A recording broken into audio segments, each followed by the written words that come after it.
Hello, sports fans, and welcome to Week 2 of Preppin' for Friday here at the Daytona Beach News Journal. I'm Buddy Shacklette along with Brian Linder. Brian, how are you doing this week? Doing great, buddy.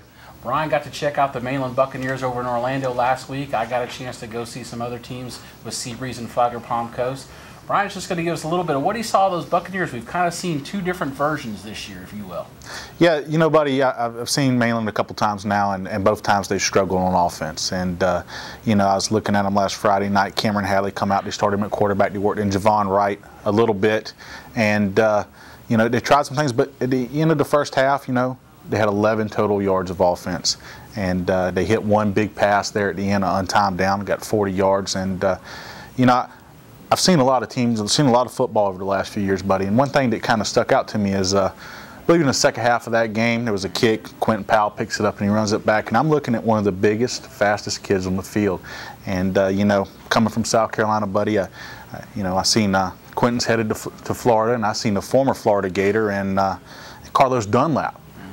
Played for Fort Dorchester High School in South Carolina, and they had him returning kicks and getting the ball in his hands. And Daquan Bowers, who was a #1 prospect in the nation, who was playing tailback for his team. He was a defensive end in college. And Buccaneers now. Yeah, I couldn't help but think Quentin Powell might be a guy you might want to try to get the ball to a little bit if you're Mainland with their struggles on offense. Well, I was going to ask you, actually, with that being said, kind of good lead into that. I mean, Quentin Powell, no question, he's a great athlete. You know, he's a 5-star recruit headed to Florida.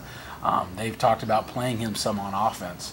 Do you think that you risk kind of just letting him play everywhere, or just leave him at defense and let him do what he does? I think when you have 51 total yards of offense in a half, and really 11 before a 40-yard play before the half, I think you know, you got a kid like that, you might want to see what he can do with the ball in his hands a little bit more.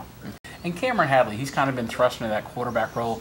I'm assuming in reality he's kind of an athlete that's been thrust into quarterback because he's such a good athlete. In reality, let's face it, he's probably not a quarterback. He's more of a slot or that type guy. You know, but I like Cameron Hadley. I think he plays hard.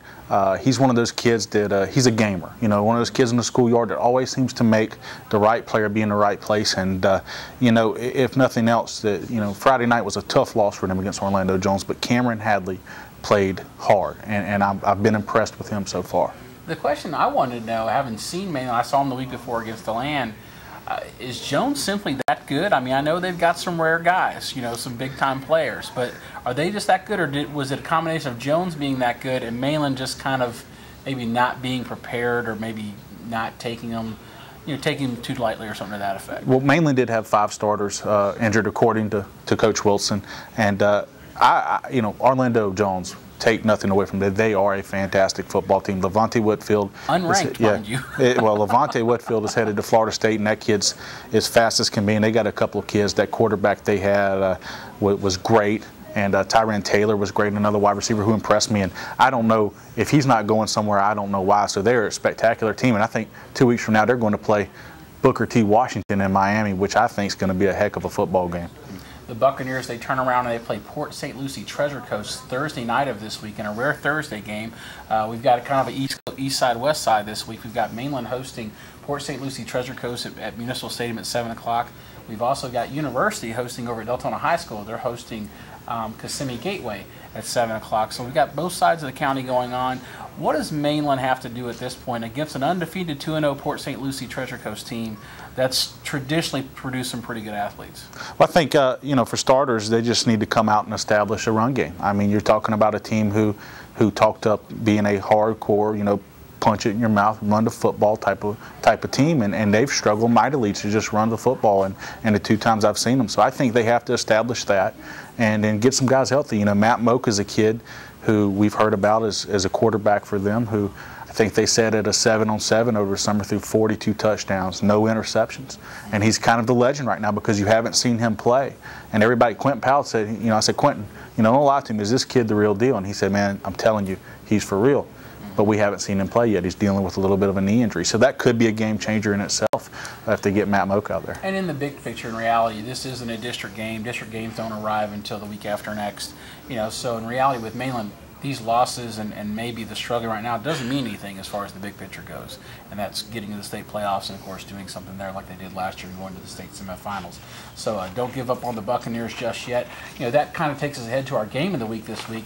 Flagler Palm Coast at New Smyrna Beach are 1-2 ranked teams this week, if you will. I've got to see Flagler. I think you've seen Seabreeze at some point this year, or no?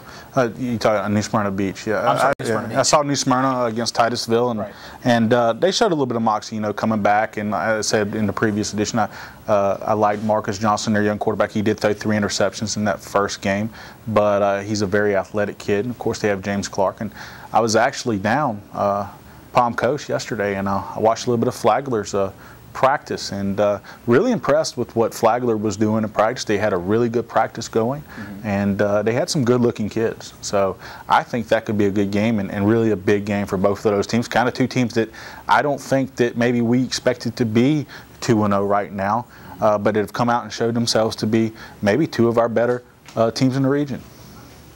It's interesting. I see this one being kind of a more of a bruiser brawn versus speed kills type situation, because you've got Flagler, which has played tremendous defense back-to-back weeks. The first week they gave up just 3 points to their rival Matanzas. Last week, and I don't know how they did it. I was there, but it was amazing. I mean, you give up only 7 points to Seabreeze with the weapons they have. It's an amazing effort on their part. They're a mash you in the mouth type of offense. I think they'd like to throw a little bit more and get to Willie Gardner and Dustin Bowens a little bit more, but I think they're allowing their quarterback Colton to kind of find his way, Colton Boyd to find his way a little bit. And we're with New Smyrna Beach. It's funny, like Lance Jenkins was saying to start the year, he goes, we could be anywhere from average to fantastic. Well, I think we've seen a little bit of both. I think we've seen average. You saw average against Astronaut, which was enough to win. We saw average to start against DeLand, going down 21-0. Then they put 27 in a row on the board, force overtime to beat New Smyrna Beach. Now that's pretty fantastic to win that game. I mean, to beat DeLand, that's pretty fantastic to win that game on the road when you're down 21-0. So I think it's going to be a really exciting game. Again, I think speed versus brawn. Which one wins? I guess we'll have to see. I know Sean Kernan told me that he was down at New Smyrna Beach last week or earlier this week, and he was very impressed with their athletes and the way they get the ball out in space. So it's going to be interesting to see that chess game, if you will, and the matching of the minds. If you've got to pick one, I know you were at FPC yesterday. I was at FPC. I haven't seen them play yet, but I'll tell you, I was impressed just by their ability to hold down those Seabreeze weapons, and haven't seen New Smyrna Beach. Nothing against them. I don't know if they have that same type of firepower yet. So, just a blind guess, I would have to probably go with Flagler Palm Coast in this game. In a close one, or? I think it's going to be a close football game. A close one. In our picks in Friday, as far as my picks in Friday's Daytona Beach News Journal edition, basically I'm going with New Smyrna Beach in a close one, just because I think that New Smyrna's got that quick hitting ability. But hey, I've been wrong before, I'll be wrong again. Perfectly okay with that. We mentioned some key players, kids that stood out for you when you went up to Flagler and checked out some of them. You mentioned Dustin Bowens. Dustin Bowens is a kid that, he set out last year, buddy. I think he had an automobile accident where he injured his back. And the first thing when you step out there and you look at him, you look at a kid who has, he's 6'4", he's 235 pounds. Doesn't look like a kid that is, he looks like a kid that took a year off. He looks like a kid that if you took him and you stuck him in a college football program, you give him a year at a red shirt, he's going to be 25 pounds heavier. And then you turn on his highlight film, and the thing that struck me is that while he's raw and while he took a year off, he gets off the ball quick, and he's vicious with it. He hits guys, and he uses his hands, which is, you watch him on offense and you think this kid can be a great offensive lineman, and you watch him on defense and the way he uses his hands, you think he could really be a great defensive end. So, I think his only offer right now is Florida Atlantic, I believe, and he's got a visit scheduled at Appalachian State for October the 6th. And he's a kid that could really be a sleeper for somebody down the road. I know when I saw them, I was really impressed. I mean, everybody knows about Willie Gardner, tremendous athlete.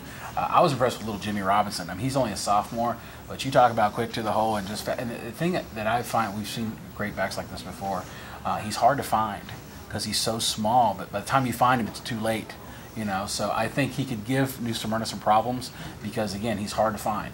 And once you find him, you're usually saying goodbye to him because he's heading off to the races. On the New Smyrna side, I know when you saw them, I think the one guy that impressed you was James Clark. James Clark, he didn't get the ball a lot when I saw him, but when he did get the ball, he showed off that speed that you always hear about when you hear about James Clark. But the other thing that I don't think the first guy ever really took him down. He might have hit him, he might have hung on, but he never really took him down. So I saw that combination of speed and then a little, little bit of strength there, and that really impressed me. I know also when I saw them, the kid, I mean, James Clark, obviously a tremendous athlete, over 30 scholarship offers, great GPA. They're going to get a good one, whoever gets him. Little Diamante Mitchell, he's a senior. He has not played since his Pop Warner days, as I understand. He's finally gotten his academics in order. And you talk about lightning in a bottle. He's not very big, but he reminds me of kind of a local guy we had here years ago that plays for the Chicago Bears now, and Eric Weems. I mean, he's 5'9", tough as nails, runs hard, will hit you. Returned interception 27 yards last week for a touchdown against DeLand. He's got about 200 yards of offense on offense and only 19 touches. He's fun to watch. So it's going to be interesting. I'm excited about going to that one. It should be a lot of fun. And another game that we definitely wanted to talk about, just to touch upon, not to overlook any others, but that DeLand Seabreeze matchup. It should be a good one. DeLand, we've seen a kind of I don't want to say Jekyll and Hyde, but we've seen a great defensive effort against Mainland. Gave up less than 200 yards. And then last week we saw them explode offensively against New Smyrna Beach for 35 points, even though they came up short. 0-2, this is a team that some ways got to find a way to win, I'm assuming. Yeah, they got to step up, and again, you're going up against a team with some great offensive weapons here. But one of my critiques of Seabreeze, and one time I saw them was in their spring game, was they looked a little thin up front. And I've been out to DeLand, and DeLand, Patrick Ball and those guys, and Steven Ospina, who actually just got an offer from Valparaiso, down front. That may give them the advantage. This may be DeLand's week, and they certainly need it to be. I would agree with you, son, Brian, because I saw Seabreeze last week, and yeah, I think they're tremendous with their skill kids. Their quarterback's very, very good. Up front, and Mark Beach will tell you, our biggest guys are quarterback. They're not very big. So up front, I think they battle good, but they're just not big enough to battle with some guys, and that DeLand defensive front is awfully big and awfully fast. I know in our Friday's editions, I'm going with DeLand in an upset, if you will, because it's at Seabreeze, and Seabreeze has got a great team, and that's nothing against Seabreeze. But I just think that up front, DeLand's going to give Seabreeze some problems. Could be very wrong. If we're going with you, who are we going with? I'm right there with you. I think DeLand's going to get a win in this one. But you could easily see it going the other way, right? Absolutely. When you got guys like Trevon Rodriguez and Charles Nelson and Connor Blair, anything is possible. You can score some points and score them quick. Another thing I wanted to mention to you, along with Brian here, was, of course, we've got some new features with our website this week. Full, complete stats. Even if your son has one tackle, he's going to be in there. If he's got 30 tackles, he's going to be in there. So we've got updated stats on newsjournalonline.com/sports. We have updated district standings at newsjournalonline.com/sports. And we also will have a new feature, which we started last week, which we're kind of getting in on Twitter's turf, but that's okay because it's our website. And we're having live updated scores every quarter, on the quarter of every game, whether it be played in the area or out of the area, as far as all of our teams in the area. And so that's a nice feature that we'll have. You go on to newsjournalonline.com/sports, you're going to get the updated scores quarter by quarter, the end of the game, up to date. If you're driving down the road, you pull that up, you're going to have it right there. So again, it's a nice feature that we're throwing in, and real happy with what we've got with that. Should be a great week of high school football. So winding up week 2 of Preppin' for Fridays, I'm Buddy Shacklette along with Brian Linder, and we'll see you at the field.